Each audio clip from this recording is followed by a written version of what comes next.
এই বিপুল আয়োজন শুধু একদিনের ভালোবাসা নয়। যখনই আমার প্রিয় শাশুড়ি মা আমাদের দেখতে আসেন, তখনই আমার শ্রদ্ধেয় শ্বশুরমশাই ঠিক এভাবেই প্রতি মাসের প্রয়োজনীয় বাজার সদাই পাঠিয়ে দেন।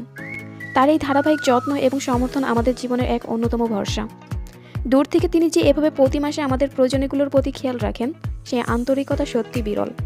এটি কেবল বাজার নয়, এটি হচ্ছে পরিবারের প্রতি তাদের অবিচল স্নেহের প্রমাণ।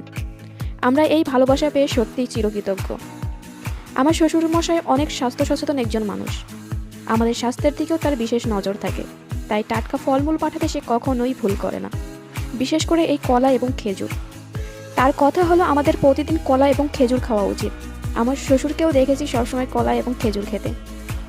আর মাছ মাংসের কথা কি বলবো, ফ্রিজ ভরানোর দায়িত্ব যেন তিনি নিজেই নিয়েছেন। কত সুন্দর এবং যত্ন করে তিনি আমাদের এভাবে দূর থেকে ভালোবেসে যাচ্ছেন। আমার শ্বশুরমশাইয়ের জন্য সবাই দোয়া করবেন, তিনি যেন সবসময় সুস্থ থাকেন এবং ভালো থাকেন।